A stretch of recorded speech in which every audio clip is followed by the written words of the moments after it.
শিব শক্তি সেবা ট্রাস্ট সরকারি লাইসেন্স প্রাপ্ত।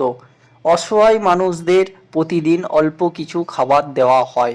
আপনারাও যদি কেউ অসহায় মানুষদের কিছু সাহায্য করতে চান তাহলে শিব শক্তি সেবা ট্রাস্টে যোগাযোগ করিতে পারেন। আমি এখন আছি ঠাকুরপুকুর জোকার কাছে। সকলেই ভালো থাকবেন, ধন্যবাদ।